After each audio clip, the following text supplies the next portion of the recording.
Happy birthday to you. Happy birthday to you. Happy birthday to ya. Happy birthday to ya. Just get it out of the way now. Let's go ahead. There's the Gracie's Corner version that I can't remember exactly. Happy birthday, Tyler Zulli. Thank you. Welcome into our PHLY Phillies podcast. Today we have a very special edition, and I love the fact we've got Julia back behind the scenes producing, myself, Renee. We've got Tyler here. And Tyler, I love that for your birthday, you get to be on the show on the other side of the camera. Yeah. It's obviously not our first time being on the show together, but I feel like it makes it more special because it's your birthday. Yeah, like people always ask me, they're like, what do you want to do for your birthday? And I'm like, there's certain things that I want to do. Like, what do you want to do? I want to be on this side of the camera having a good time. You know what I mean? So like, I called a basketball tournament for 3 days around my birthday a couple years ago. It was the best thing ever. People were like, you're working so much on your birthday. I'm like, no. This is what I want to do. Yeah. So to be able to be with you today, I know Jamie's still hanging out with the family, so it's really, really cool to get to sit on this side of the camera with you. Talk a little Phils. So basically, this is your birthday gift. This is pretty much, yeah. Oh, I love that. You gave me the best birthday gift. I'm just kidding, Dad and Mom. Don't yell at me. This is the best birthday gift you've ever had in all of your life. Wow. Okay. I love that for you. Yeah. And because it is your birthday, I feel like today's a great opportunity for us to go through some birthdays, because birthdays are a special day. I am all about celebrating your birthday month. I know Tyler and I have had this conversation because we're complete opposite about it. I believe you don't just celebrate on a day. If you notice, that's my common theme. It's the same thing with Christmas. It's the same thing with the holidays. It's not just a day, it's a season. And you need to take time to celebrate. And my quick disclaimer for all of you guys is celebrate your birthdays because you don't know what next year's gonna bring. And I'm not just saying it in a morbid, like you could be dead way, but I'm saying like, you might not exist next year. You might not exist, but where you are right now in this specific moment will not be the same next year. Yeah, the people around you, what you look like, everything. So celebrate this moment right now. So Eugene Krabs is giving you a happy birthday. Thank you, Mr. Krabs.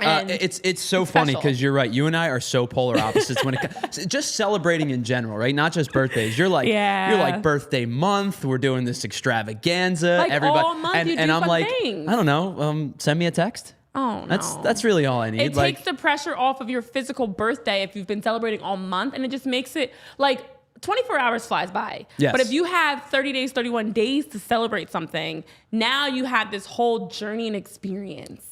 Yeah, I get it. You're like a hippie. It's like, where's your, are you having an existential crisis, Renee? Is that what you're covering up right now? That was so hippie-like of me. Like, it's a whole experience to celebrate your birthday for 30 days. So that's my thing is like, especially with it being now, and I give a ton of credit to my family and my parents and all that, like, they were awesome about making sure birthday was separate from Christmas because it's tough around this time, 2 days right? after Christmas. But I've gotten as an adult, now I've gotten to a point where I'm like, okay, we do, my family, we do my wife's family. It's New Year's Eve, it's New Year's Day. Like there's so much going on. You add in work and I'm just like, can I play Madden? Oh, can I sit on the couch and have some whiskey and play Madden? That's what I want to do on my birthday.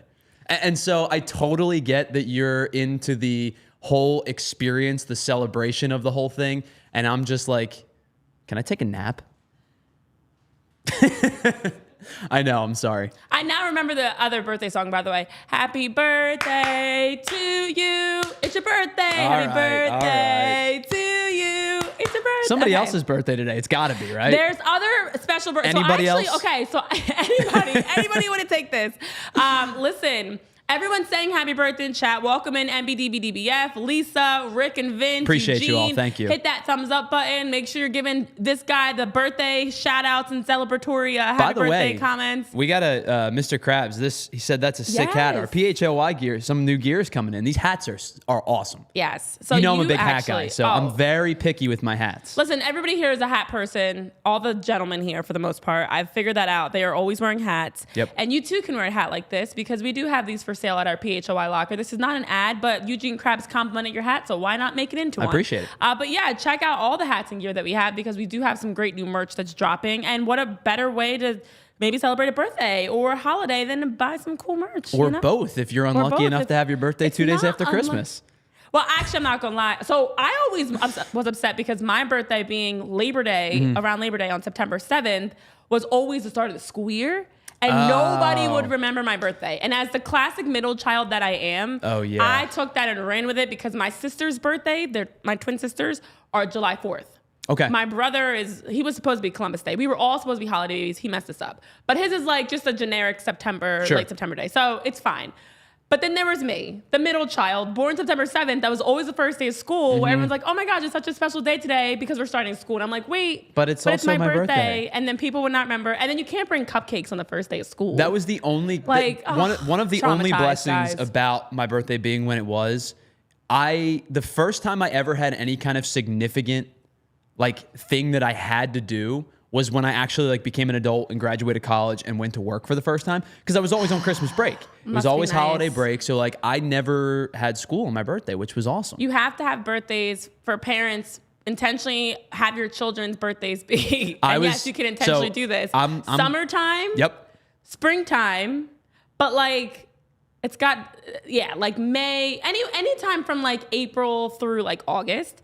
And then do not have babies in September. And then you can have them again in October. And then November, December gets a little hairy because then you have, I feel like you're kind of a Scrooge because you've shared your birthday with Christmas your entire life. Are you telling people that they have to be pigeonholed into having children on very specific times and dates? As a female that wants to have children one day, I've possibly planned out my future children's birthdays a little bit. Hey, more power to you. I don't... Because I hear these stories like you're saying, and even my own experience, and I'm like, oh, I don't want my child to go through that, where they're the Christmas baby. And now everyone or New Year's babies, and then people don't really know. I feel so bad for December 31st babies and New Year's babies. It's cool when you're firstborn, but then as you get older, it's I don't know. It's a weird thing. There's an overshadow. It's a huge overshadow. Huge overshadow. So yes, have your kids' birthdays. Plan those days out. In the chat, we're getting K_Red. What's up, K_Red? You're a hat guy. Okay, we've got some great hats also. Oh Lord. I'm not bald yet. It's coming. Just because I wear hats all the time. I was gonna say, do hats make you bald? Is that a real thing? It's self-inflicted. For sure. Okay. Blue City, can you scope for a little bit, Julia? I know there's a question, actually, for the Philly sports. Oh, Blue City Empire Sports is coming in with a question. Which sports team do you guys hate the most, the Cowboys or the Yankees? Oh, listen, I feel like that's an easy So, I don't know. Between the two, it's a super easy one, but my answer is none of the above. I hate the Giants more than I hate every team in existence. See, no, yes. No. Well, and actually, let me take that a step further. I hate Ohio State more than I hate every. Oh, but that's as a Penn State guy. But so as a Philadelphia, the Nittany Lions as a Philadelphia sports fan, it's the Giants, and it's not particularly cool. I hate the Cowboys, but I think that there's a deep-seated hatred of the Cowboys that is instilled in us by the generation above us because it makes sense. There was always, we them boys and America's team and blah blah blah, and growing up, the Cowboys were not good. For me, now granted, I was born in '93, so when I started watching football, that era of that's the thing, they haven't Jimmy Johnson and Troy Aikman and Emmitt Smith had kind of passed, and I was watching decrepit Drew Bledsoe and Quincy Carter and 95-year-old Vinny Testaverde. Those quarterbacks meant nothing to me, but you know who did was. God, I hate Eli Manning. Yeah. God, I hate Tiki Barber. I do think it depends on I hate Jeremy Shockey. And that's kind of the same thing with the Yankees and the Mets, though, too. Yeah. I don't hate the Yankees at all, to be honest with you. So I know in the chat, DBF is saying, I hate the Yankees fans more than the Cowboys fans. I think that's also part of this, too, because I don't like the Cowboys, and I don't like their fans when the Eagles are about to play them. Mm-hmm. But the Cowboys don't really say anything to you unless it's Eagles-Cowboys week. 49ers, on the other hand, as we literally saw 49ers fans in our chat as of last Friday, this past Friday, they're totally different. So I don't like whining fans, like 49ers fans, Braves fans. There's certain, fan bases that they just all year round, they're like, oh, you guys beat us last year in the playoffs and we didn't have Brock Purdy. And it's been a whole year. It's a whole new season. You're still talking about that. So Yankees, Mets, Giants, to me, they're all in the same boat. I don't like them. I'm never going to be excited about anything that they do well. But the hatred is not the same for me as it is for Cowboys. And now the 49ers and some others are kind of putting themselves in that. Yeah, I've gotten to a point with the 49ers. The Celtics are the same way. I don't care anymore. I'm tired of hearing it. Because here's the thing. Oh, so tired of hearing it. Dude, we can all sit here and say as a Phillies, podcast, but a bunch of Philadelphia sports fans. Yeah. the San Francisco 49ers are a damn good football team. Yeah, and they're not our rivals so in that sense. Good. And I watch them and I go, they're like, their defense is stifling. They have playmaker. Christian McCaffrey could be the MVP. Debo Samuel's a playmaker. Okay, no, that part's annoying me because I'm so tired of the Brock. Who do you think their is MVP? MVP is Christian he's McCaffrey. Like, oh, Christian's MVP, and Christian's like, oh no, Brock is MVP. No, you're MVP. Yeah. No, you're okay. Shut up. I Enough. gotcha. Like, I'm so sick of that. You guys are doing so well that it's like, oh, I don't want to be MVP. You be MVP, Right. Tyler. Yeah, I just can't stand the fact they're doing well. But I'm so happy that they got beat by the Ravens like that. There's that just there's happy. not that level for me just because real recognize real. I don't know if I'm real, but like you know that saying. Like I don't know. You were talking about being a hippie earlier, so maybe we're all just on some ethereal plane that we don't know about. But the Yankees hatred, the 49ers hatred, that doesn't exist to me. I think where the problem, division rivals do. And you know what? For me, it's like I know in the chat I see different things about like the Red Sox fans and Giants and stuff.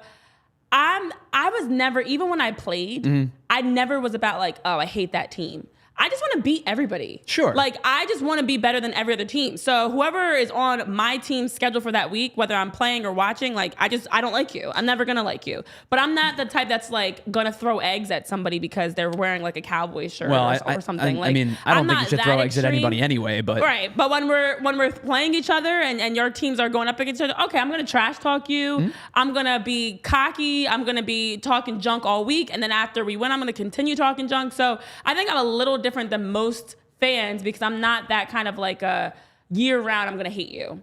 Like I have friends and family that are fans, sadly, of other teams, and I tolerate you until it's time for our teams to play each other, or if you're just doing too well. Like 49ers, for example, needed to come down several pegs. So I did not like them until they lost the Ravens. So you need to be brought down. You just hate them because they're successful now. And I am a sore loser, yes. Well, and I like to win. That's well established on this show. I like to win. So if my team, like the Eagles were not doing well and the 49ers are out here, oh, we won 6 straight and blah, blah, blah, blah. That pissed me off. So now I hate the 49ers. Okay. But now that they lost, okay, y'all are cool again. And by cool, I mean stay over there and keep losing and don't be a threat. If you're not a threat, I don't mind you. So you're a big, right now you're a big Jets fan. You like the Commanders, Go Commanders. The Bears. You like those teams that aren't very good. Precisely. Okay. I love when your team's not doing. The Detroit Pistons, 27 straight losses. Love that You're for like, you. let's go Detroit, man. I've always been a Pistons fan. Sell the team. Like, that's great. Cade Cunningham, best player ever. Yeah, like ever. that. Dropped like 37, 37 last night I think I saw. And they still lost. And now everyone wants to sell the team. Like, I love that stuff. Bad. That's cute. That's fun. That team's so bad. No, it's really bad. I mean, we could go on a tangent on that. Listen, you guys, all that was because Blue City Empire Sports came in here asking about the Yankees and Cowboys. And to answer your question, we don't like anybody that's not a Philly sports team. Bam. So what we do like is that there are other birthdays. And I know I do want to share, not only is our very own Tyler Zulli celebrating a birthday today, but we also have Simone Muzziotti is celebrating a birthday today, he's been playing more with the Lehigh Valley, of course. Right. But we've seen him as a prospect with the Phillies. He's been a top 15 prospect. And then you want to talk about a big name Phillies. Let's go on the other side of things as Cole Hamels. Yes. Born in 1983 on this day. Cole Hamels also celebrating a birthday. So you're in some great company. And I did research, because I love to do that, celebrity birthdays on this day. Nobody compares. They're all pretty like generic celebrities. Yeah, Cole Hamels is always the one that I went to. And it's just because, we're sports fans and Phillies fans. But Cole Hamels is exactly 10 years older than me. And in that extra 10 years, he won a World Series MVP, finished in the top 5 in Cy Young voting 3 different times. Just cemented himself as one of the better Phillies pitchers of all time. And I'm here. Yeah, you too. Yeah, I exist. I think. Fun. Oh man, no, Barbara. I don't like the Jets because they beat the Eagles. Obviously, that's fair. That was probably a bad example. Yeah, that was a bad example. Still a little sore for that one for sure. Understood. But then they've had a lot of mess going on, so it makes me feel better because they've had Aaron Rodgers coming back, and he's not coming back, and they don't make so I don't mind them now because they're pretty pathetic. Yeah, don't go off on an Aaron Rodgers. No, tangent. I'm not because we'll get all the bots in our Twitter account coming at us there for sure. I love the fact that you and Cole, there were some legends born on this day, basically. Yeah, just the two of us. We're pretty much the same. Historic Hall of Famers, legends, all the same. So it made me curious, Tyler, to take a deeper dive into significant birthday performances because I feel like there are some games that have been memorable when we look back, and we could honestly take a look at all sports, all teams, as we're talking about various sports right now.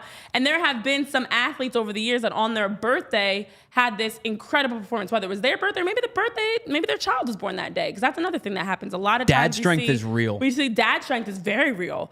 So I was curious. I wanted to do a deeper dive. I know we have some names of some guys from, former or current Phillies that have had some memorable birthdays. Sure. And the first that comes to mind, Bryce Harper. We all remember him doing the 3-1 in the camera.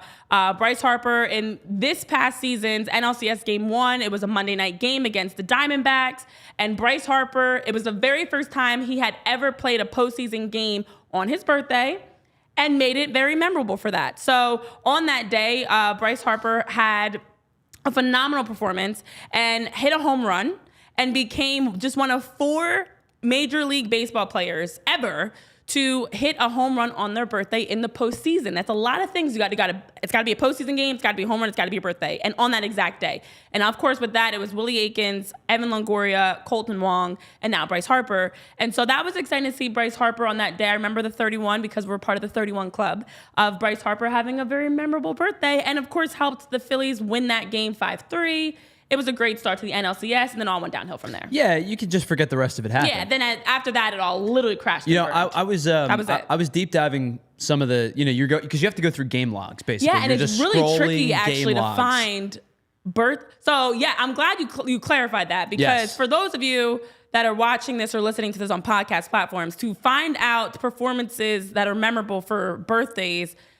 It's not as easy as just type, and I did this at first. Bryce Harper birthday game. I got so many different things. Right. I got Amazon games that you can buy for birthday parties. MLB I got MLB stuff.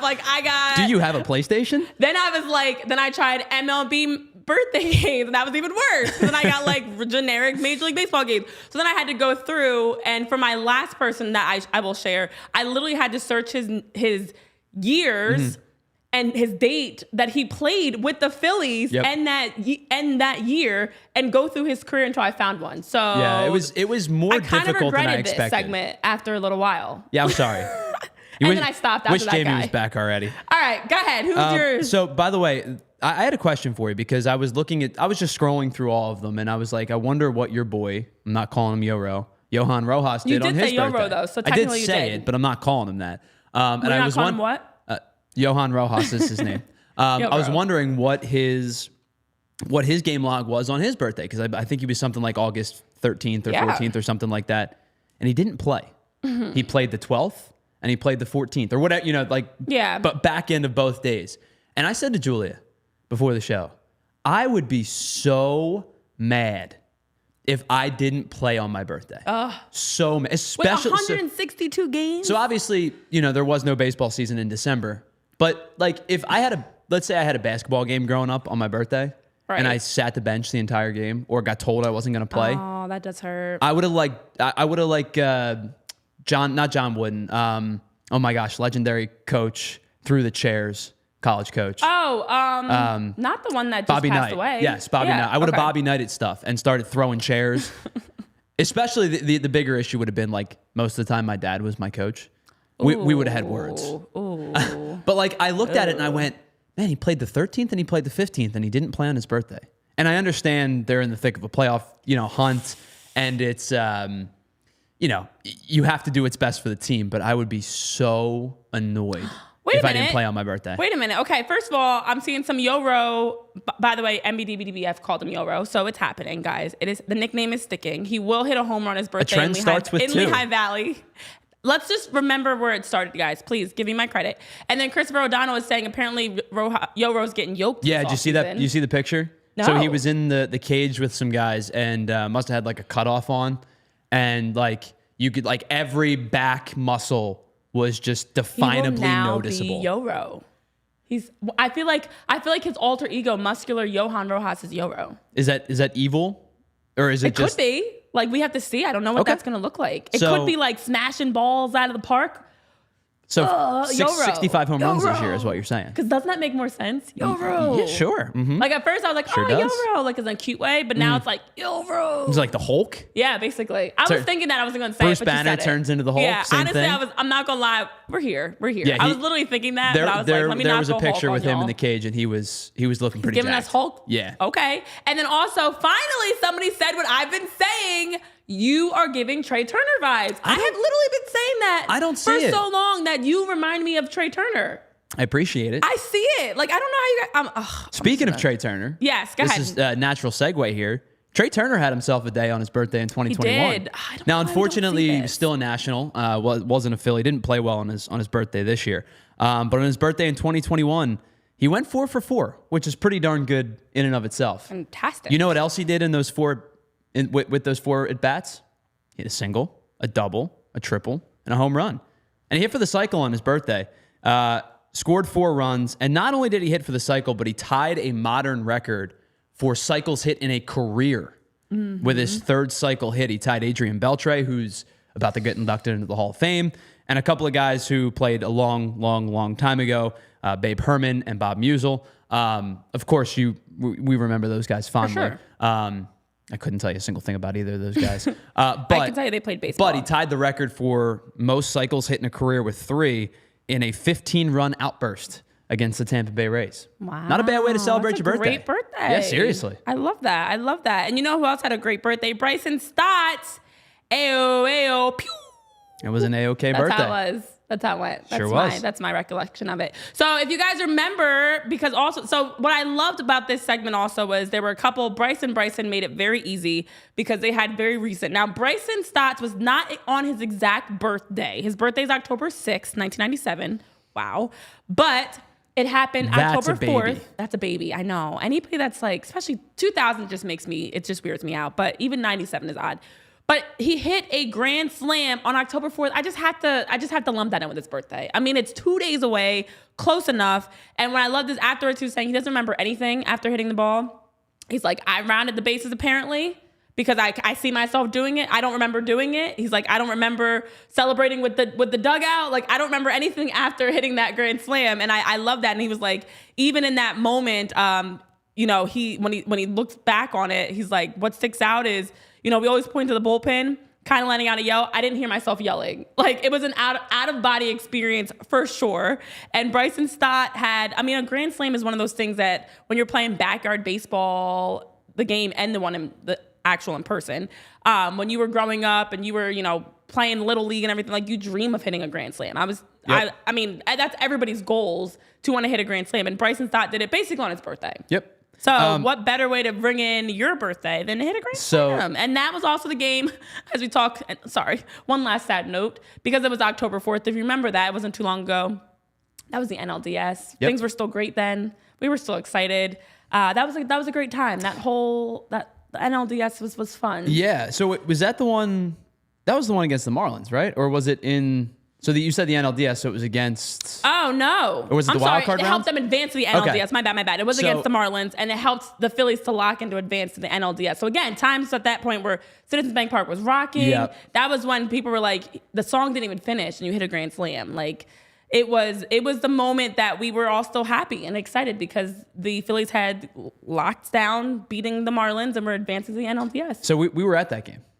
We were lucky enough to be at that game. That was the one I was in the bathroom. That was such a euphoric moment, such like just like everything, the culmination of like everything coming together at once of like, you know, they had loaded the bases and Bryson's my guy. Yeah, That's like one of my all-time favorite. I know you remember seeing that live in not person. all-time favorite, but one of my favorite players on this team. And I was talking to Charlie and talking to Jamie. It was the 4 of us were there. And I looked up and I'm watching the ball carry out of the ballpark and I'm like, oh, sweet, 3-run bomb. This game just busted wide open. And I looked at it and I'm like, wait. That math ain't mathin'. And it didn't connect with me because of how quickly everything transpired and everybody was celebrating and having a good time and we were talking and enjoying the moment. I didn't even realize he had hit a grand slam. I thought it was a 3-run home run. And I was like, yeah, Jamie busted it open, 3-run bomb. He's like, Tyler, listen, he just hit a grand slam. Are you not paying attention? I'm like, well, I guess not. Yeah. Bad work by me. I remember that too. Were you still in the... I was in the bathroom. You're still in the bathroom at the time? I was in the bathroom and Bryson Stott hit a grand slam. And the way I knew it was I heard it. I wasn't even washing my hands at that point. I was still in the stall. So it's not like I could run out. And Bryson Stott hits a grand slam. And I could just hear it on speakers.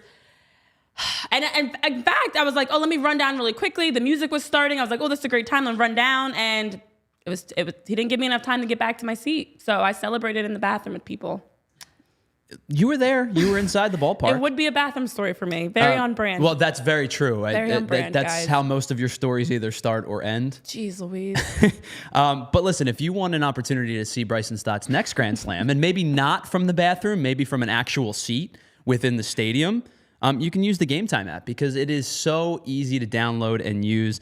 I have told you many, many times about how my mom bought tickets to Queen using the Game Time app, and I'll give you a little bit of a personal story about a time my friends didn't use the Game Time app, and it made me really, really mad because, Renee, I hate hidden fees. They drive me nuts. So my friends bought tickets to a concert a couple weeks ago, didn't use the Game Time app, and they were saying, oh, I hate how much these hidden fees are, and these tickets were $50, and now they're $80. And I said, guys, that's why I use the Game Time app, because they have a search tool that allows you to find the all-in price. They're not going to hit you with these hidden numbers at the end, and it's why the Game Time app is so easy to use, because buying tickets should not be stressful, and you don't have to do it for just concerts. I gave you a couple concert examples, but you can do it for sports, comedy, music, theater, and you have killer last-minute deals. They're best price guarantee, so you don't have to worry about the stress and strife of buying tickets and getting all these hidden fees and being mad going to a show that you should enjoy. So download the Game Time app today and use the code PHLY for $20 off your first purchase. So even if you say, I hate these hidden fees, guess what? First of all, Game Time doesn't have it. And second of all, you get $20 off your purchase. So it's basically like you're getting paid to go to these shows or events or concerts or games. So download the Game Time app today. Use the code PHLY for $20 off your first purchase. And when you're at those games, you want to make sure you're rocking some great merch, and you can do that with FOCO. Now, I love FOCO's everything that they have, but they give you so many different options. They give you holiday-specific things, and if you're a holiday junkie like myself and you want to get that Christmas sweater it's a Philly thing, or if you want to get something for your loved ones or friends as a gift, FOCO is the place to do it. So FOCO has everything from hats, sunglasses, bobbleheads, collectibles, toys, overalls, shirts, hoodies, you name it, they've got it at FOCO. And you can use code PHLY10 to be able to get 10% off of your purchase at FOCO. I've used that code a few times now, and I definitely recommend it. Now, over at FOCO, they make it so that you can easily be able to find what you're looking for in terms of a player or a team for any merchandise that you want to buy. And they also have great prices, great products, and honestly, anytime I wear any of their products, I get a compliment on how cool it is. People love what FOCO has to sell, and you can too. So head over to FOCO, use code PHLY10, get 10% off, rock some great merch, and be at the games, at the ballparks, out just walking around, wherever you're going with your merchandise, or wherever it is in your house, and get those compliments because you're rocking some great gear through FOCO. They've got us covered in Philly, and they've got you covered too. All right. Although we may not have all been able to witness some of these great moments physically in person or wherever we were at the time. The hallways, in the bathrooms. Or in the hallways, in the stalls, in the bathrooms, whatever else. There's still been some great moments. I know Joshua Trainer's in the chat saying, I was at game 2 of we lost it. Hold on, let's go down for me, Julia. Of the wild card round against Miami, and you missed both the JT and Bryson home runs. Oh, me too. I missed Bryson, Josh, so we're here. I did see JT actually. Josh, what I'm going to need you to do for the playoffs next year is use Game Time, buy your tickets, and then go hide. Just hide somewhere. When you're there, apparently good things happen when you're not looking. The Catholic Nano, welcome. You're talking about Duke's Mayo. Good Lord. The one that we're not going to acknowledge, but I'm about to, is somebody said, remember the 2009 Phillies against the Yankees? I wasn't doing that. I intentionally blocked that out in the chat. Yeah. I do see some interesting comments. Some of them we're going to block. We're just going to block out. Eugene is saying, I also need to stay locked in the bathroom stall, which is fine. Everything's fine. All right. So what's your other birthday historic game that you have? Yeah. So Phillies the other one, history? Zack Wheeler in 2022. This is talk about hard luck losses, right? There's a lot of hard luck losses in baseball, and that's why wins and losses don't mean a ton to me, especially for starting pitching. Now, let me rephrase that. The stat wins and losses. Obviously, winning is the only thing that matters, but the stat wins and losses doesn't matter to me. Because Zack Wheeler in May of 2022 threw 7 2/3 scoreless innings against the Texas Rangers in what ended up being a 10-inning 2-1 loss. He struck out 7. Now, Renee, here's the thought, the part that weirded me out, because we were looking at these game logs. He threw like 70-something pitches, and he was pulled from the game. Now, granted, time and place, and I don't know what the leverage called for, but it seemed like just box score watching, it seemed like it was a weird time to pull Zack Wheeler. Yeah. I could see that. Definitely is odd. I have to go back and like take a look at why they did that. You have to rewatch the game. Because that would have been May of 2022. You know what? I've realized what it was. This is Joe Girardi's fault. Joe Girardi was still the manager at the time in May of 2022. This is his fault. There's the context. Yeah, that's all the context I knew there was need. something wrong with this scenario. For sure. Well, another positive, and this is my last one, that happened about 47 years ago. And this was yeah, I remember like it was yesterday, guys. So 47 years ago, the Phillies, it was the 94th season for the club. And in that historic season, the Phillies won their first ever postseason berth since 1950 and their first NL East title. And in that game that happened on September 27th, 1976, the Phillies beat the Montreal Expos in a doubleheader. Greg Luzinski had 3 home runs. That was also Mike Schmidt's birthday. Now, 1976 was a little ways away, so it was a little difficult to pull up the stats from Mike Schmidt specifically on that day. But in that postseason, he did hit a home run.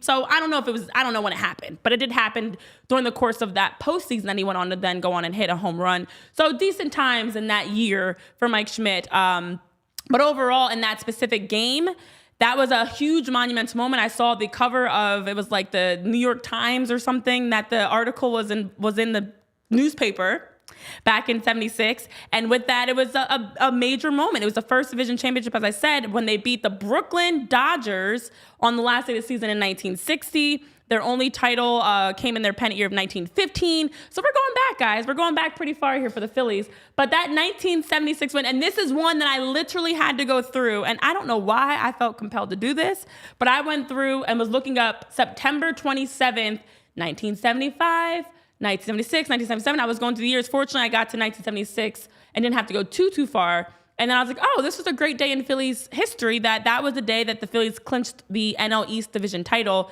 Then they lost in the postseason to the Cincinnati Reds, who beat the Yankees in the World Series. We're not talking about that, though. But at least they got there to the postseason. And that game was an exciting one for Mike Schmidt. Yeah, that 76 team is like, so obviously they win the World Series in 80.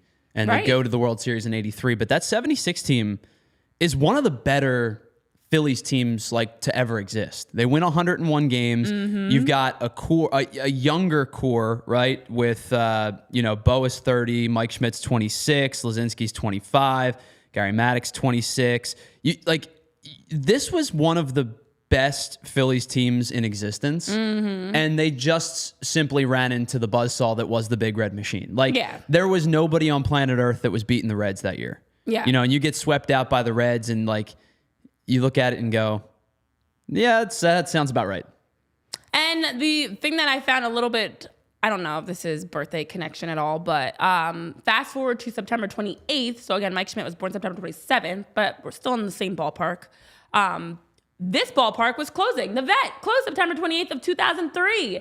So that's actually how I... Goodness. So in my Google searches, I was searching for memorable birthday dates, and it was on this day, Mike Schmidt's celebrating birthday, and the Vet closed. And I'm like, oh, okay. So then I did a deep dive into Mike Schmidt, and then that's how I found the 1976 game. Sure. But fast forward, in September 28th, 2003 was also memorable for, depending on what side you feel of it about the Vet closing, the Vet closing on that day. Yeah, listen, you and I are similarly aged, which means that similarly aged is hilarious. We're close to the same age. Let's put it that way. We're very close to the same age. We're literally 15 months apart. Couldn't really be much closer. Actually, we're 15 months to 20 days apart. All right, there you go. Well, I don't know if that math is incorrect, but close enough. The Vet to us was a decaying, poorly kept up, like dump of a stadium Yeah. where a lot of losing baseball was played. For those that were looking at the Vet when it opened in the 70s and in the 80s, it was a state-of-the-art ballpark for the time. And it unfortunately fell under hard times and management that wouldn't spend any money to upkeep it. And, you know, the Phillies ownership at the time was cheap, and the Eagles ownership had not quite changed hands to Jeffrey Lurie just yet, or maybe just had changed hands to Jeffrey Lurie. And it was a lot of bad, like there was bad football in the mid 1990s between the Buddy Ryan teams and the Andy Reid teams, and there was bad baseball in the 1990s between the 93 World Series appearance and effectively, let's say 2006, but the Phillies were out of the Vet by then.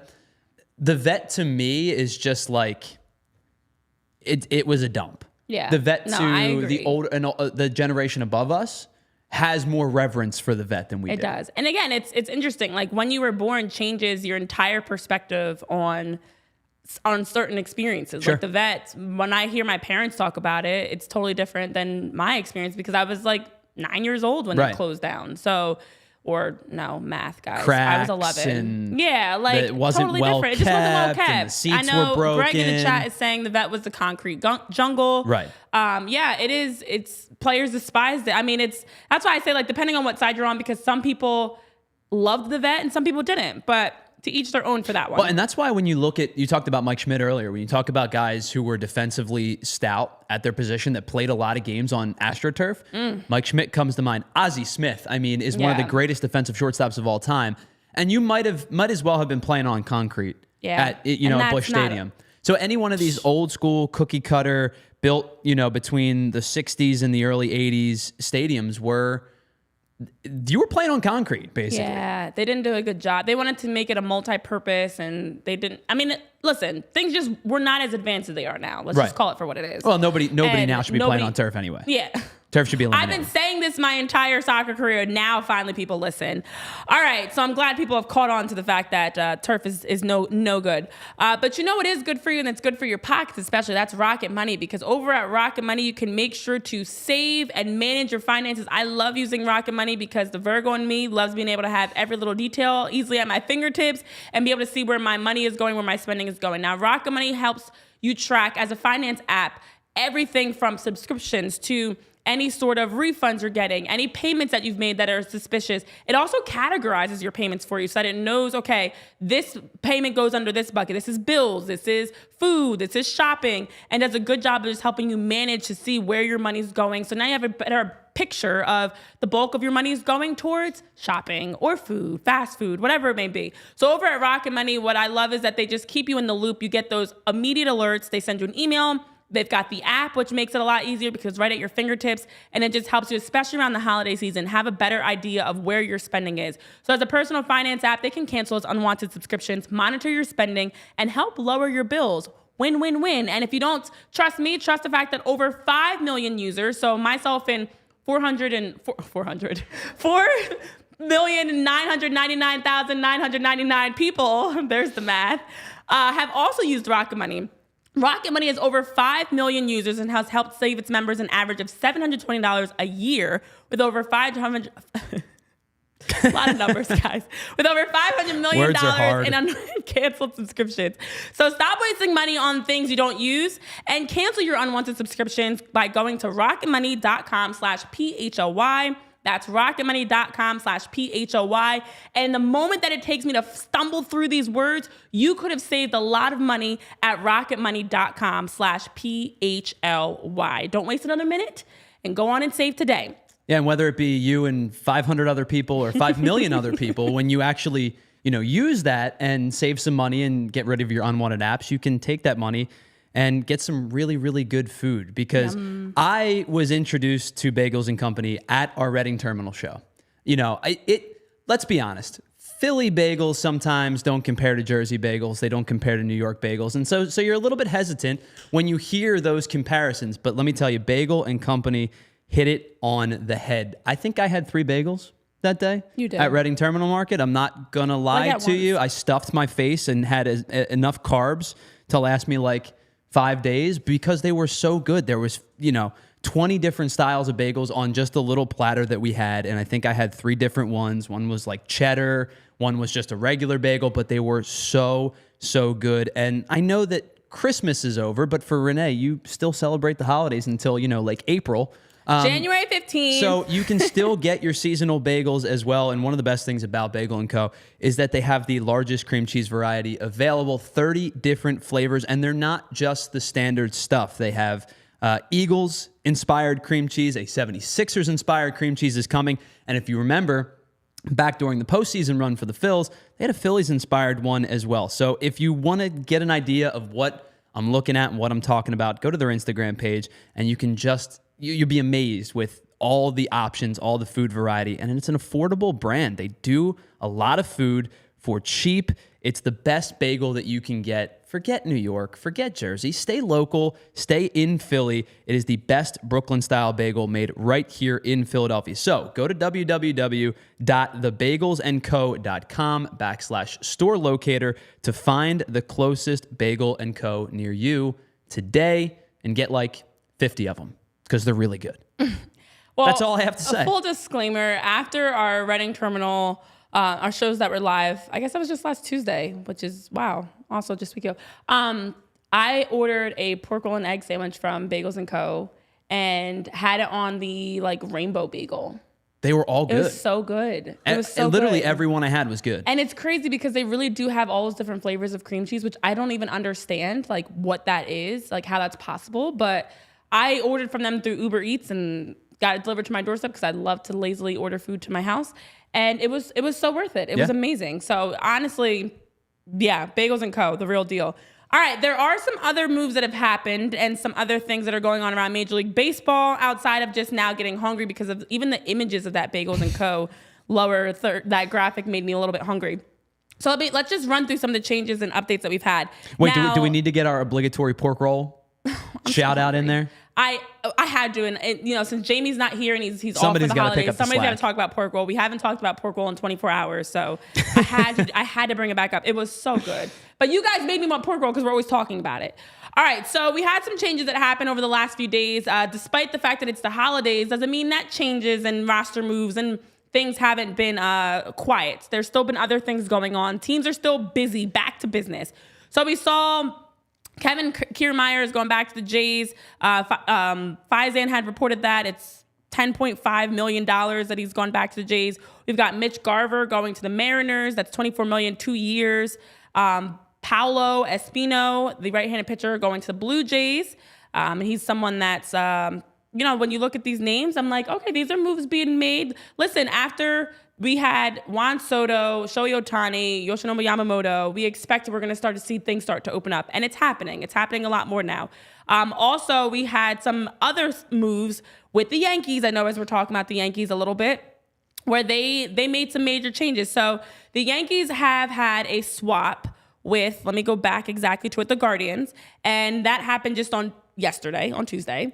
So they acquired right-hander Cody Morris from the Guardians in exchange for outfielder Estevan Floral.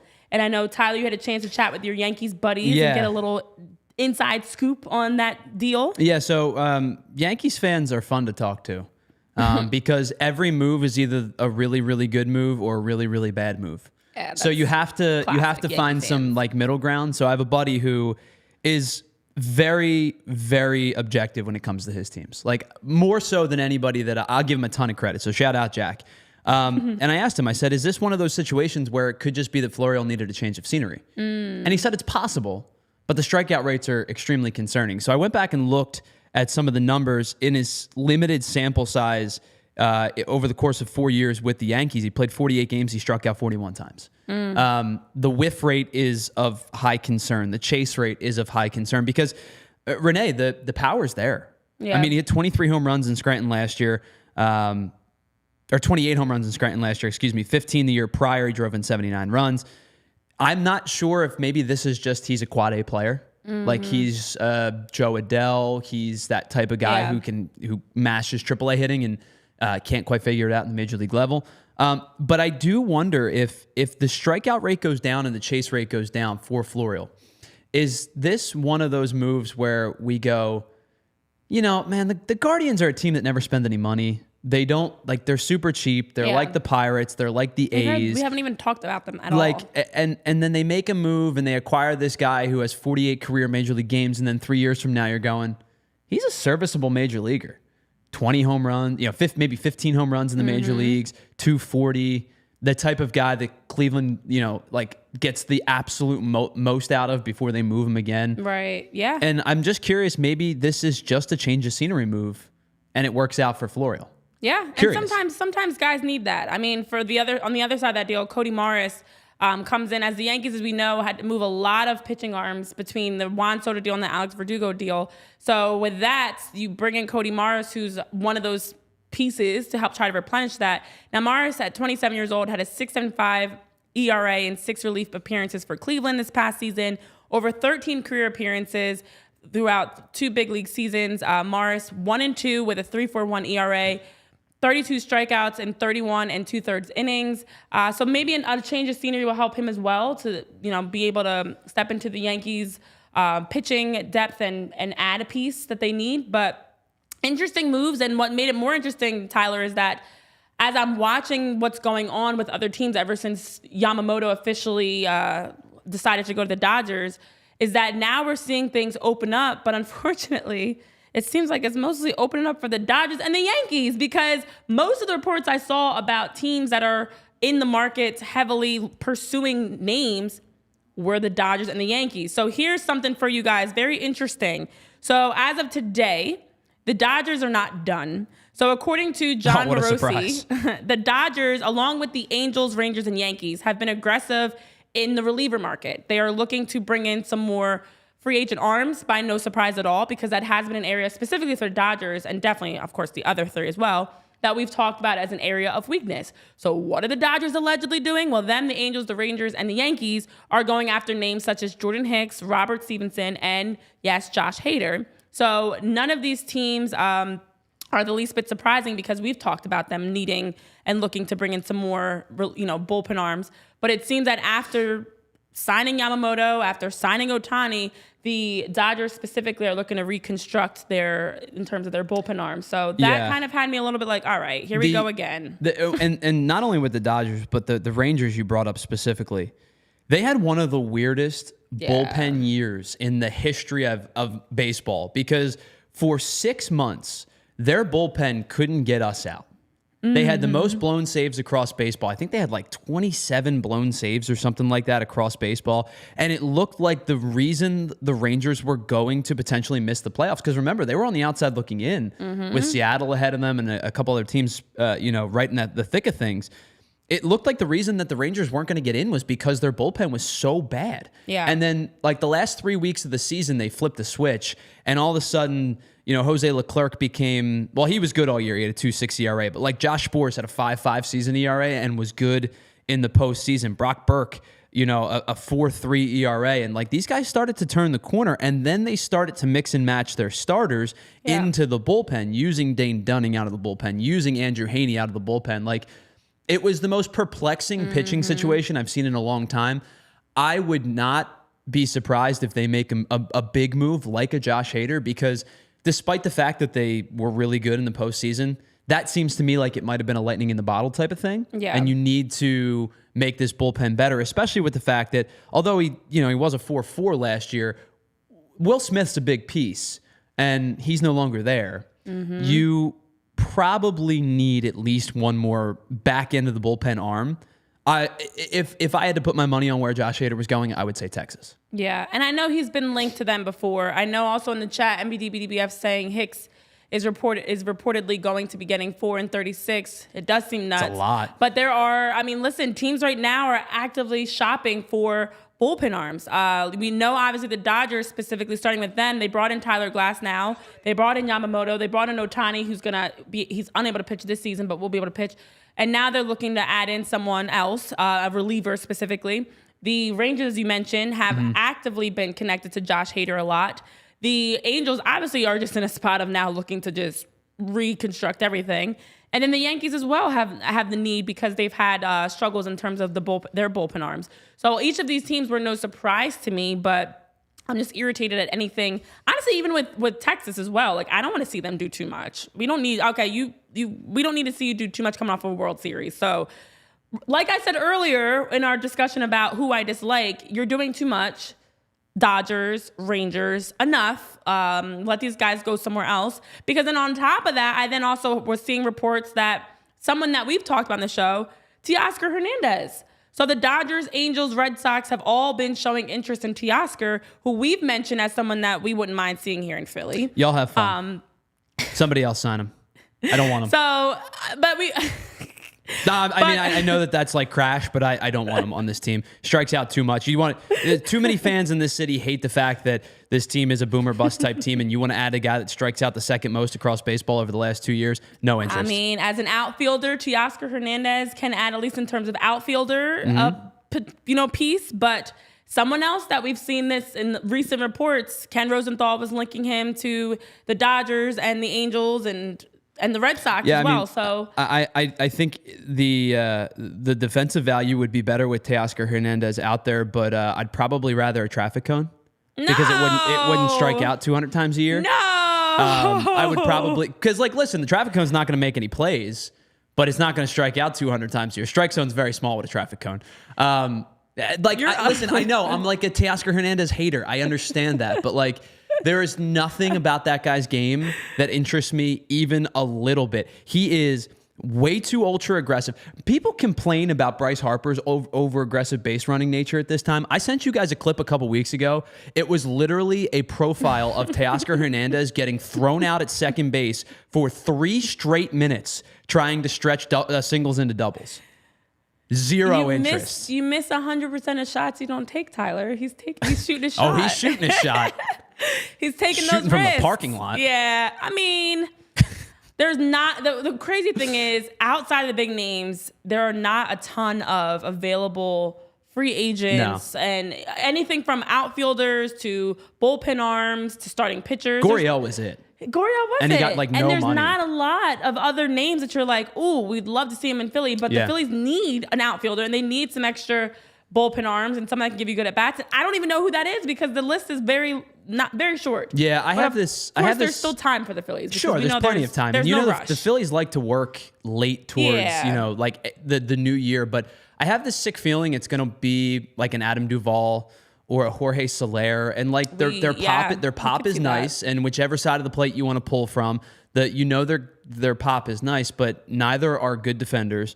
Both strike out a pretty high amount, and at this point, I know that we talked about not wanting to see Kyle Schwarber in the field ever again, not wanting to see certain guys play the field. Those guys aren't good in the field either. The options at this point, unless you're running it back with Pache, Rojas, and somebody else, like Kevin Pillar type player, for example, who might only hit 240, but he's going to give you defensive prowess. None of the guys left at this point excite me as close to everyday starter. Like a Randall Grichuk's nice, but that's a platoon piece. Mm-hmm. You know what I mean? Those type of players. Yeah. And listen, I know MBDBDBF saying in the chat, same thing we were saying, we wanted Gurriel. That was definitely someone that would have been such a great addition for the Phillies. But now we have to have faith in someone like YORO. I know Greg saying in the chat as an improver. Let's hope YORO. Oh my gosh. Hulk version of YORO is great. And maybe, I don't know. I'm just trying to, I'm going to be patient. And I'm going to trust Dave and John and Rob and everyone that the Phillies are going to be fine. I did also want to just hit on, before we move on to the overvalued, undervalued, to wrap up the show, the rules that Major League Baseball has announced in terms of changes, because why not? Every year we've seen a couple of changes. Some have panned out to be good changes. Some people aren't huge fans of. So a couple of changes, and this dropped last week, but we haven't had a chance between the holidays and everything else going on to talk about it. And I just wanted to get thoughts, is a couple of these changes. So one that was voted on was widening the runner's lane to include the dirt between the foul line and the infield grass. There have been a number of plays that we've seen over the years that runners have had issues with, Trey Turner being one of them, back in 2019. And so now with that, it's going to allow for especially right-handed batters to have a better lane to base. So it's a minor major change that could go a long way for, allowing it so that runners aren't forced into foul territory and they have a nice, easier path in terms of getting to base. That was one rule change. We also saw the reduction of the pitch clock by 2 whole seconds. 2 whole seconds, guys. The pitch clock was reduced with runners on base and reducing mound visits by 1. Significant changes, guys. 2 seconds and 1 less mound visit that we saw. And then also just a proposed rule aiming to limit fielders' ability to block bases other than home plate. That was something that was tabled, and it's going to be circled back to, so we might see it. I know it's been experimented on in the Arizona Fall League, and there's potential we could see it in the majors as a possible rule later on. But Tyler, what? Yep.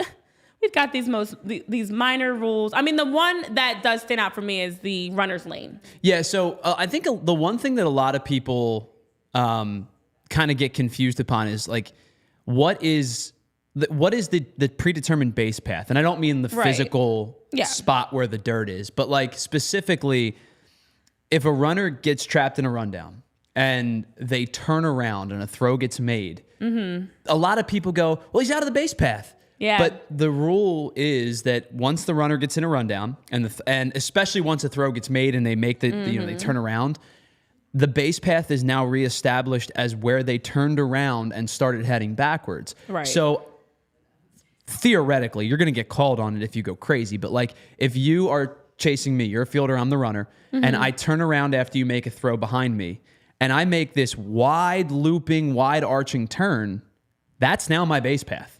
I got to find a way back to the bag. Right. But so my point is, like, I think that people are going to be outwardly upset about this at first. Yeah. And then you're going to realize it's not nearly as impactful and important to the everyday game as what you expect it to be. Correct. Yeah, I know in the chat you guys other than are health saying and safety. I think that's I think the biggest thing is health and safety for sure. But also in terms of the pitch clock specifically, now I did see they have numbers in terms of what the breakdown is. So for the month of April, the committee did a month by month look. The month of April, the game time, average game time, 2 hours and 37 minutes. Jeez. And then it increased from April. Each month it steadily increased, and by September it was 2 hours and 44 minutes. So the whole reasoning behind eliminating those extra 2 seconds on the pitch clock is because they're trying to get that 244 back down to 237. They want that number to be more around 2 hours and 37 minutes for a game. Now, to be honest, is anybody sitting watching the game like, oh, they went 7 minutes over? No. This went 7 minutes longer out of my day, and now I can't get to the next movie or game or whatever it is that I'm doing. Like, what is 7 minutes? But I guess maybe on the other side of it, it's because right now it's 7 minutes, and it could become 14 minutes or 28 minutes. Let's just keep going multiples of 7. It could be, after that 35 minutes and just continue steadily increasing, that now what was just a minor 7 minute increase then is increasing, and now the games are longer. Yeah, I get that they're trying to. I don't know. Because here's the thing. I say this a lot because I hated the pitch clock rule when it was first implemented, and then I watched the full season of it, and it really didn't impact me in any way. Right. I love the game of baseball. I will always love the game of baseball. If you want me to sit down for 3.5 hours to watch the game, if I've dedicated that time, I'm going to do it. Yeah. But I understand this rule was not made for me because I'm going to watch the game no matter what. Yeah, it's not. This rule was made for somebody who doesn't want to sit for 3.5 hours, but they want to sit. They're willing to sit for 2:15, 2:30 with a little bit of a sped up time frame. And so the first implementation, although I didn't like it at the onset, I think actually ended up working for the game of baseball. The pace quickened. Yeah. You weren't sitting around. There wasn't as much dead period inside the game.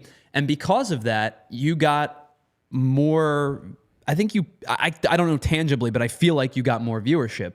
You drop it again, you're speeding up the game a little bit even further. These pitchers are going to start to rush unless you're Craig Kimbrell and you just say, I don't care, and then just give me the balk because I'm a loser. I think at some point the pitch clock is going to get sped up so much it becomes detrimental. Yeah. Listen, I do think when you look at the different types of fans, from the casual fan to like the true fan and the diehard fans, they're trying to really appeal to all of that. Because baseball has notorious, like one of the biggest things about baseball and the whole vibe and culture around baseball is like, You're out there all day. You're eating hot dogs, and popcorn, and beer. You're relaxing with the family. You know, typically they'll have some ballparks will have stuff for the kids to do, like different activities and stuff. It's like a whole day event. Like that's part of what baseball, in my opinion, growing up especially, was always like. You expected you're going to be there all day. But now, selfishly, as someone that's covered baseball, I did get annoyed because it's like, oh, you don't know how long you're going to be working the game for. It could be 2.5 hours. It could be 4.5 hours. You have no idea how long you're going to be there for. So selfishly, from a planning perspective, it makes it tough. But I think from like a overall America's game of just fun day, that part made it fine that the games were longer. But I feel like now, business-wise, now you can also, aside from just the casual fans that you might attract, you can also go to any business sponsor, whatever it is, and say, okay, this is how long the game's going to be. We can give you this, this, and this. Like, I think it even just from that business mindset might even be more helpful, that every game is a little bit more structured in terms of how long it's going to be. As we know with sports, you never know what overtime is going to bring. Or if there's going to be a major injury that delays the game, or any sort of delays. Maybe fans aren't on the field. Like, you never know what could delay the game.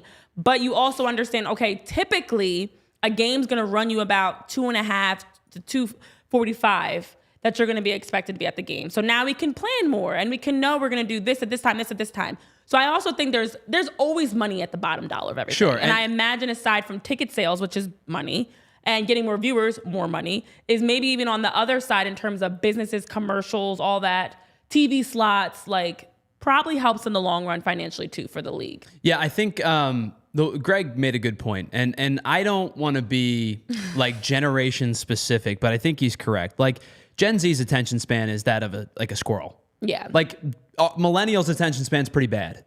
And that's a good point too. Gen Z's is worse, and if so it's not a TikTok, you're losing people. And so like, that's the they don't thing. want to pay attention. If you shorten the game, and you're able to market it via social media, where if I see a clip, like the NBA kills social media. Yes. They're so good at it. If I see a clip of Giannis just absolutely postering somebody, I might go watch Giannis's next game as a Gen Z. Like, let's, like, under the assumption that I don't know a whole lot about the sport. Yeah, for sure. If I watch an at-bat, does that tune me in? Right. You know what I mean? Like, if I watch Shohei Ohtani do something spectacular, it's like that scene in The Incredibles. What are you waiting for? Something incredible, I guess, or whatever he says. Yeah, look at like you. that's kind of like. I understand. It pains me to watch the game get truncated because of money and viewership, but I get it. I do get it. I understand it. We are in a microwave society. Everyone's attention span is so short, and they cannot handle. I mean, the fact that you guys can handle tuning in for the show an hour, and as Eugene Krabs may or may not be pointing out in the chat, it is over an hour, and I am the common denominator. It's me. But it is you too, though. It's me. You're always here too. Okay, I'm a problem. It's not just me, guys. You are also always, whether you're on the show, on camera, or behind, you're involved. So I'm not taking all the heat. But not everybody can handle sitting down and tuning into a game or a show or a movie or whatever it may be for a long period of time. They prefer to just get the Spark Notes version. So I do feel like I see the other side, the business side. They are targeting a whole different audience with that. Lisa, I agree with you. You're saying you enjoy those summer nights outside, so the length of the game doesn't matter to you. Yeah, I agree. I think there are true fans that are just expecting and ready. It's game day. I'm just going to be there all day. I'm going to be there with my family. I'm going to enjoy it. And that's how I look at sports. Like, if I'm going to a game that typically is like the entire day, whether you're tailgating or whatever it may be. That's the event. It is the event for the day. It's not like I'm going to go to the game and then go out with, I don't know. I don't even know what that's now like. In my advanced age of 30, I don't want to go out afterwards. No, and I used to. Right, so that's what I'm saying. But now it's like, after the game's over, I'm like, that's it. This is the final thing I'm doing for the day. The last part of my itinerary. Exactly. So if the game gets shrunk by even a half an hour, let's say it was 3:08 and now it's 2:38 or whatever it comes out to be. Yeah. If you get that extra half an hour back, does that maybe prompt you to go get a drink afterwards? Right. At a local establishment? You know the teams are pairing with the local establishments, whether it be here at the sports complex or elsewhere. Whatever's around, you know there is some semblance of show your ticket, get your first drink half off. Or during the last 3 innings of the game, beverages are, whatever. Yeah, I love that. So that's what I'm saying. So if they truncate the game, you might get people even like myself who loves the game of baseball to go grab a beer afterwards, to go grab a bite to eat. Because the night it's still young. The technically, night is young. You get me. It's still you get me out sometimes at daytime, depending on what time the game starts. Oh, and especially with the games now being 6:05. Like you get me out at 9 o'clock. I'm probably gonna go out. I now have a whole hour before my 10, bedtime. 15, 10:30. Probably not anymore. Going home. Yeah, I feel that. I totally. All right. Well, listen, we are over the hour mark because that's apparently what we do here. We don't do that. But I did want to give you a chance to go on to give your thoughts, at the very least. We can continue this conversation tomorrow or another day. Because yesterday in our show, when we were talking about our hopes and wish list for 2024, part of what I brought up was starting pitching. And I brought up specifically Taijuan Walker, because as we know, he's had rough starts to games, rough first innings. His ERA and his record as a season whole bigger picture looks good. His ERA and his production in terms of like the start of a game's first innings, not so good. That's around that 7 ERA mark. So I know after we posted the clip on social media, as we talk about clips, as we posted on social media, we had people commenting that Taijuan Walker was exactly what he was expected to do. This is what he was brought in to do. He's brought in to be an innings eater. We didn't have high expectations for him. He's a true number 4 or 5. And personally, I look at that and I'm like, yes, he was, but that doesn't mean we have to expect and settle for that being the same thing next season, because we don't want him to be exactly the same Taijuan Walker that we had last season that couldn't even pitch in the postseason. We want a better Taijuan Walker. And I know it led us to wonder, Tyler, of other players, whether Phillies or around Major League Baseball, overvalued or undervalued. But we'll start with Taijuan Walker, and we'll have to continue another day because apparently we're over the time, thanks to Eugene Krabs putting that out. What are your thoughts on Taijuan Walker and the way people perceive him as he just is what he is? So I'm going to say a lot of things and then be hypocritical about myself. Interesting. Taijuan Walker, the tweeter was correct. What you got from Taijuan Walker is about what you expected. Maybe a slightly dipped ERA. Like you were hoping for maybe like a 4.2, and he gave you a 4.5? Yeah. Something along those lines. You know, you're looking for low 4s. We're super spoiled in this city. We had a stretch of pitching and starting pitching where you ran out 4 guys who technically could have been number 1s on just about any other team. And Joe Blanton was your 5, and he's probably a back-end 2, high-end 3 for a lot of these said teams. So we're super spoiled when it comes to starting pitching. A 4 and a 5 is someone who is an innings eater. Like when I think of a 4, I think of Kyle Gibson. I think of a guy like Taijuan Walker. And those are the kind of guys that eat innings. You kind of know what you're going to get from them each and every start, and you adjust accordingly. What drives me nuts about Taijuan Walker, and this is where the hypocrisy comes in, is twofold. The contract, 4 for $72, it's $18 million a season. Now, I understand that money's inflated in baseball, and I understand that guys get ridiculous deals. Lance Lynn got $10 million for a season. He also stinks. But when the contract comes into play, the expectations rise. Fair or unfair, we do it to Tobias Harris, and I do it to Taijuan Walker.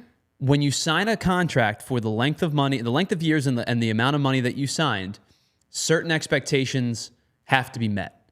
And the numbers aren't what bother me. It's like what you talked about. It's the first inning stuff. It's the fact that this guy is going out there and effectively giving up a run every time he takes the mound in the first inning. He's got a 7+ ERA? Yeah, okay. If you have a 9, that's 1 run every 1 inning.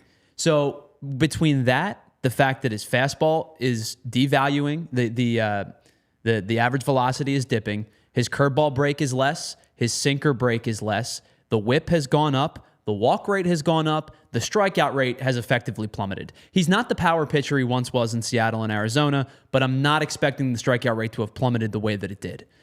My worry is not that I undervalue Taijuan Walker for last year. My worry is the next 3 seasons. Yeah. I think it gets worse. I don't think it gets better. Yeah, and that's where I feel like, unfortunately, when we look at current or even former athletes, so many times we get caught up in, we rewrite history. We change things up. And someone like Taijuan Walker this past season, you can't rewrite what we saw. I mean, as we mentioned, his ERA being over 7 in first innings is unacceptable, even as a 4 or 5 pitcher. Like, you need him to come out and give you more and give you better, especially as you mentioned, that 4-year, $72 million deal. You need more from Taijuan Walker. And so I'm okay with saying it's his first year. There's a learning curve. There's an adjustment period sometimes that guys take. Look at Trey Turner, for example. He didn't start off hot. It took him through August to really get to what we expected Trey Turner to be. So I understand with athletes, they're still human, as we talked about yesterday in the show with Jose Alvarado and different stories. They're still human. It's not going to be a plug-and-play situation. But for Taijuan Walker, I cannot accept he is what he is and let's just have him be that exact same guy the next 3 years. You need more from Taijuan Walker, especially since Dave Dombrowski and the Phillies have said many times they are comfortable, they are happy with the starting rotation of pitchers. And so if this is who you're going with, they all need to raise their level, not just Taijuan. Every single one of them, from Zack to Aaron to Christopher, Taijuan, they all need to raise their level. But I can't accept just he is what he is. And I don't even, and maybe I could take it a step back just a little bit. I'm not expecting more. Like I'm not going to sit here and tell you I need 3.6 after, you know what I mean? Correct. But if he flirts 3.9, 4, 4.1, that's about the Taijuan Walker that I expected when you did sign him to this contract. But slight improvements. The issue would become if it was 4.3 last year, it can't get to 4.5 next year and 4.8 the year after. Right. You know what I mean? We don't want to go that direction. I think it's going to be an age regression, and that's what bothers me. Is I don't even know if I'm getting 2023 Walker in 2024. Yeah, I mean a 4.38 ERA, 15.6 record, but that aside, over a 7 ERA in the first innings and definitely unable to pitch in the postseason. You know, those are things that if that's what this season is, we don't want 2024 to be worse. We don't want 2025 to be worse as well. Sure. So hoping that Taijuan Walker is someone that is going to be able to raise his level, at least to be what we need consistency for everyone for the Phillies. I know we talked about this yesterday for all season, but we would hope that we get at least a slightly better improved Taijuan Walker next year. Well, there have been plenty of reports going around that people were hoping for slight improvements. It did not happen with Russell Wilson, as yes, he has been benched, as a report is saying over in the NFL world, that Russell Wilson's been benched for the remainder of the Broncos season. But then also, I know you guys are all upset about the Amazon Prime news, because I saw that too, the increase for if you don't want to have ads, because this is where we are right now. As we talk about, you know, trying to appeal to the next generation in baseball, it's the same thing in everything, where there's all these changes that are happening with ads. And to me, it just makes us all realize why we had commercials on cable TV to begin with. Everyone ran to streaming services because there's no commercials. Oh, wait a minute. You have to be able to keep your streaming services financially supported, and commercials and ads do that. So now when you have 7 people using the same Netflix account and they're not paying for Netflix, you're not getting that money on top of the fact you don't have ads. But a whole other conversation for a whole other day. All right, FBI Renee. Because there's Don't a lot tell me what to do on with my Netflix account in my own house. I'm the same way with my accounts. In fact, my family There are does. 48 I don't even know if I could say this publicly, though. 48 people live in my house, according to Netflix.